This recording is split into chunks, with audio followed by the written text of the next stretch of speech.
everyone here. I'm Mayra.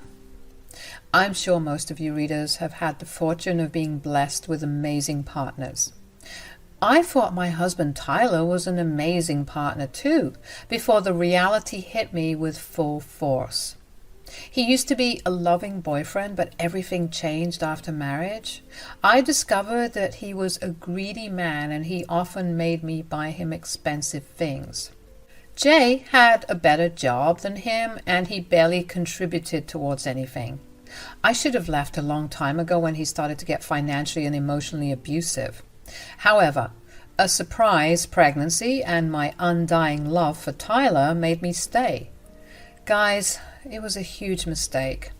I won't even get into the details of how cruel and uncaring Tyler was during the pregnancy. He was of absolutely no help at all. Since I don't have any family, I heavily relied on my father-in-law Max and mother-in-law Vivian for support. Unlike many in-laws, they were actually very nice people. It was due to their help that I was able to safely give birth to my baby. However, things took a dark turn after my baby was born. I had a home birth and natural delivery. So Tyler and I didn't have to go through the hassle of hospitals. He didn't want me to spend money on hospital bills anyway. That would have been a red flag if I wasn't so blind in love. Because I ignored that, this is what happened after I gave birth. My baby was born at the break of dawn, and by night, Tyler had changed from being happy to just uncaring. I was nursing my baby when Tyler walked into our room and said, "Why are you still up with the baby? You need to go sleep right now. I'm sure your boss won't tolerate you being late for work." "What are you talking about, Tyler? I don't have work tomorrow. I'm on maternity leave." "Who said you get to have maternity leave? I'm sure I made it pretty clear that you need to get back to work as soon as possible."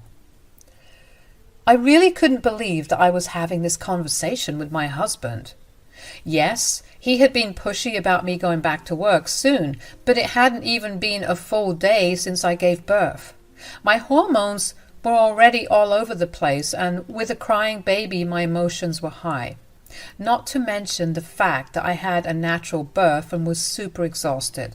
So I was very irritated by Tyler's words. I said, "Tyler, this is not funny at all. You need to keep your jokes to yourself, at least for a few days." "What makes you think that I'm joking? Am I laughing, Mayra? Who told you this is a joke?" "Are you stupid or something, Tyler? I literally gave birth today. I can't go to work tomorrow." "Why? What seems to be the problem? I understand why you took maternity leave. You didn't want to work in case it ended up hurting the baby. However, the baby's born and safe now. I don't see why you shouldn't go back to work." Never in my life had I ever thought that my own husband would be so stupid. I thought that he knew what a terrible condition mothers can be in after giving birth. It was downright cruel to joke about this, let alone suggest something seriously. Now my emotions were starting to get the best of me and I started to cry a little. I said, "Yes, the baby has been delivered, but my body has been through a lot. It is almost impossible for me to go to work tomorrow. You can't expect me to do this." "All I'm hearing are excuses, Mayra. You are fit enough to move around, so you are fit enough to go to your desk job. It's not like you had a C-section or something." I don't understand how you can be so dense about the human body. I literally pushed the baby out of me. "Tyler, I need to recover. I will join as soon as I feel better. I don't understand why you are pushing me to go to work. It just doesn't make sense." I was really at the end of my wits. With a crying baby and a cruel husband, I felt like my life was becoming a nightmare. I was exhausted and Tyler wasn't making things any better. I should also mention that during this time, women tend to feel vulnerable, so they need a lot of support. But my husband was pushing me to go back to work and treat childbirth like an everyday bruise. It was annoying and disappointing. I also didn't understand why Tyler was so insistent on me returning to work. When he told me the real reason, I was shocked to my core. Tyler looked angry when he said, "You forgot about it, didn't you? Throughout this pregnancy, you only did what you wanted and had no regard for me. I made it clear that I need a new car by next month.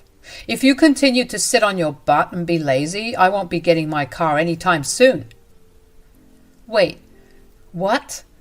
You want me to go back to work a day after giving birth because you want a car? Are you kidding me right now? How many times do I have to tell you that I am not joking? I showed you the car and everything. I know how much you have in your bank account right now. It's just not enough. You need to get back to work tomorrow. Staying on unpaid maternity leave isn't an option for you." I just blinked and didn't say a word then. I was having a hard time processing what Tyler just demanded. In my head, I was still hoping that this was just an elaborate joke. The man I married couldn't be so careless and greedy. But unfortunately, it wasn't a joke at all. Tyler was dead serious, and his expression said as much. I calmly looked at him and said, "In case you have forgotten again, let me tell you, I just gave birth.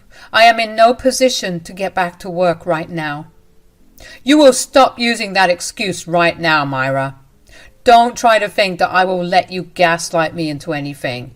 You are fine enough to walk around, so you are good to get back to work." "I am not going to keep engaging in this conversation anymore.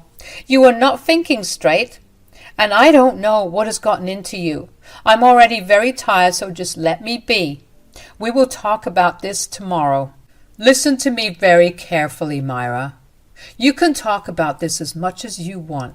Just know that you are not changing my mind or getting out of work. You will go to work tomorrow, or God help me."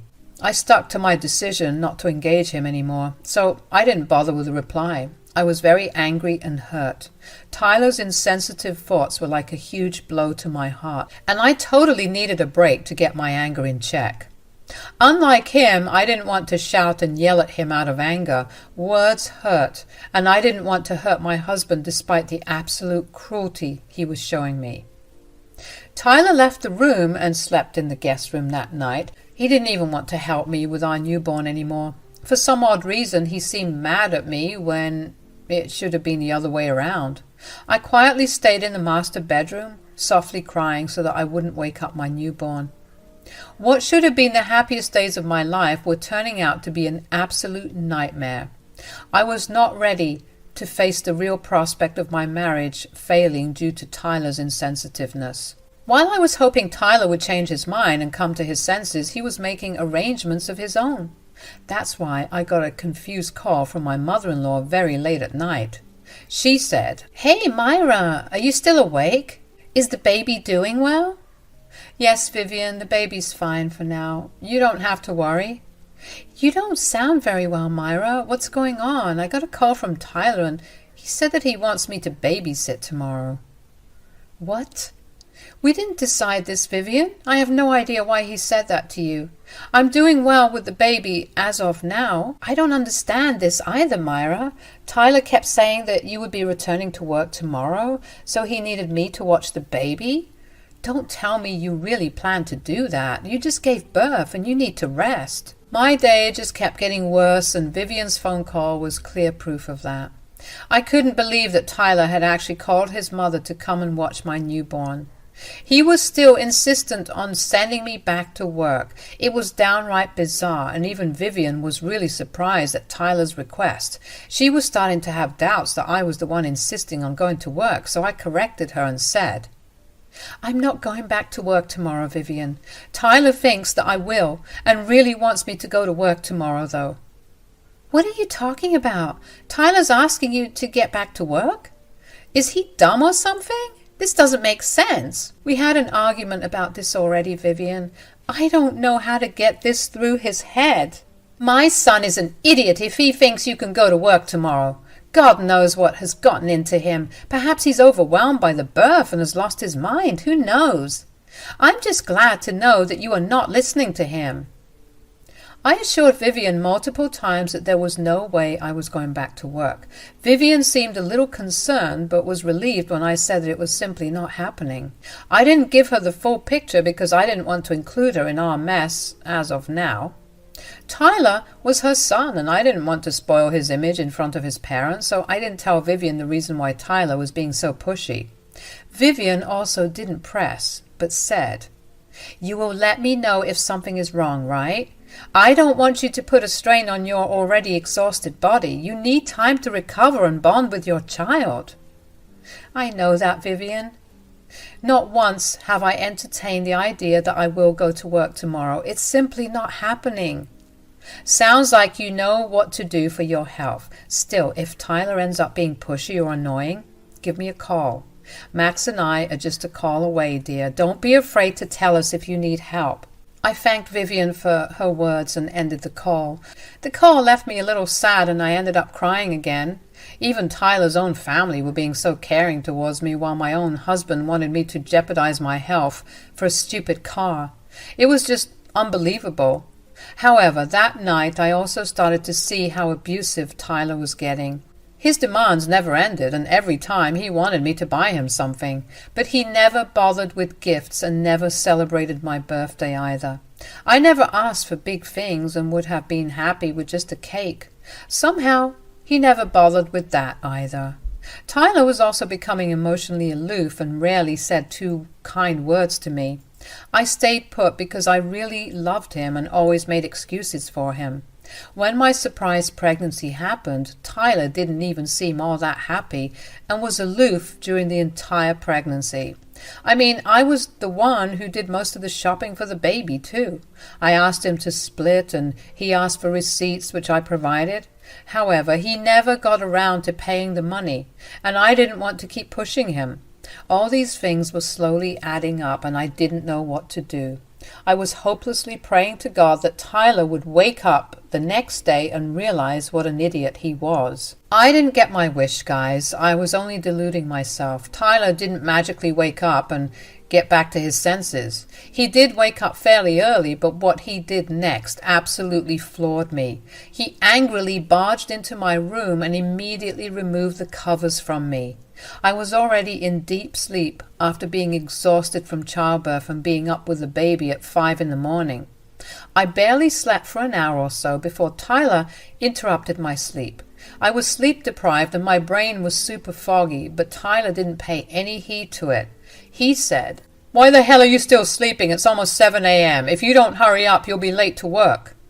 "What are you doing, Tyler? I barely slept last night. I need to rest. Why would you do this?" "Are you deaf, woman? It's almost 7 a.m. You need to shower, make breakfast, pack lunch, and go to work. Stop being so lazy and get up."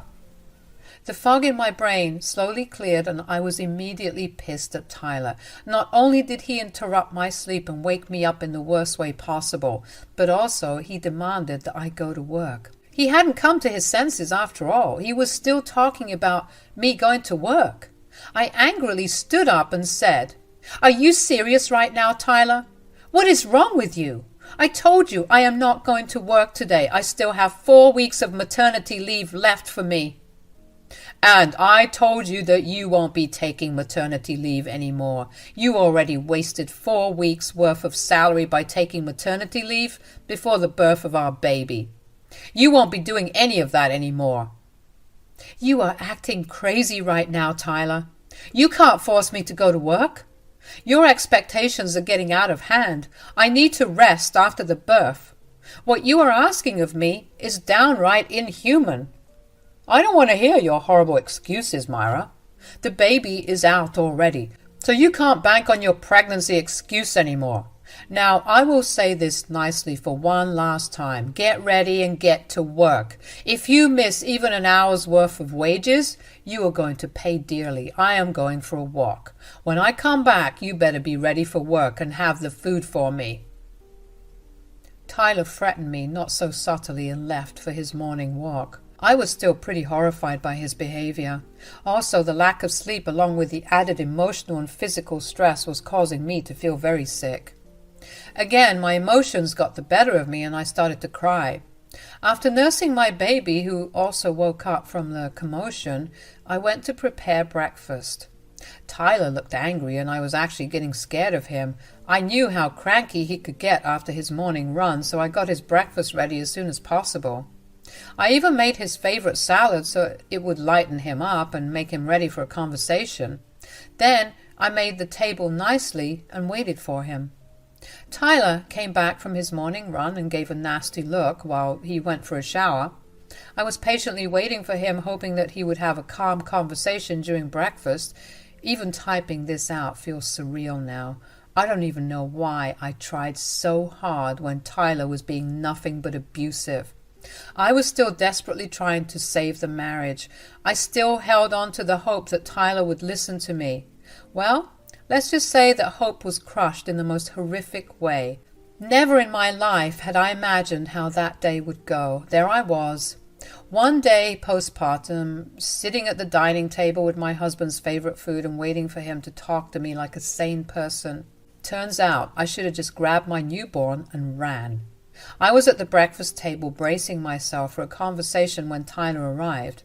He looked even more pissed when he saw me at the dining table. He took a menacing step towards me and said, "Why are you dressed like a beggar, and why are you still in the house?" "What is wrong with you, Tyler? You cannot speak to me that way." "I will speak to you in whatever way I see fit. You will keep your nasty mouth shut and do what I ask you to do. Get up, get dressed, and leave." Tyler's insistence now really got to me. I was trying my best to make conversation, but my greedy husband was only seeing dollar bills. Slowly, my sadness was getting replaced with anger. I immediately stood up and angrily said, "I have already told you that I am not going to work today. How many times do I have to tell you that before you accept it?" "You can keep saying that for as long as you want. I will never accept it. The baby is born and it's time for you to fulfill your promise." "Seriously, Tyler? You would make your physically exhausted wife go to work just for a stupid car?" "When did you become so shallow?" "I'm shallow? You were the one who promised me that car and failed to keep that promise. I've been waiting for a year now. I can't wait any longer. My friends are already laughing at me. I've given you enough time, and now I expect the car as soon as possible." "I just need some time, Tyler. I already told you that I will give you the car. Most of my savings have been spent on baby stuff, and you didn't even pay your portion. Just let me rest for 4 more weeks. After that, I will get back to work." "Absolutely not, Mayra. When I say you will go to work today, I mean it. I won't have you stay at home. You will either leave for work on your own accord, or I will drag you out." I immediately put my foot down. I absolutely hated the way Tyler was speaking to me. I knew I had to put an end to it as soon as possible, so I stayed unmoving in my resolve and said, "No, I will not go to work. No matter how much that car means to you, I will not sacrifice my health for that stupid car." "So, you want me to do this the hard way? Very well. We will do this the hard way." "You can't force me to go to work, Tyler. That is wrong." I had hardly spoken the words out loud when I felt Tyler's hand at the back of my head. I immediately froze from surprise, and it took Tyler a second to grab my hair and drag me up. He had a painful grip on my hair which made me scream out loud. I was clawing at his fingers and trying to get him to leave me. But I was already weak and he was much stronger than me. I was screaming from pain and was really worried that he was going to hurt me. Tyler stayed impassive as he dragged me out of the house and pushed me out. He threw out my car keys and closed the door before I could get in. He told me that I would be allowed in the house as soon as I returned from work. I still don't have the full details of what happened next. I was already in a daze and was shaking and crying uncontrollably. I was also pretty concerned about my baby. Somehow, in my daze, I drove to my mother-in-law's house. I was such a mess that I don't even remember much of that. I just remember seeing Max and Vivian and just breaking down. Through my tears, I told them the entire story, which chilled them to the bone. Vivian comforted me while Max angrily called Tyler over the house. He was raging mad. I had never seen Max so mad before.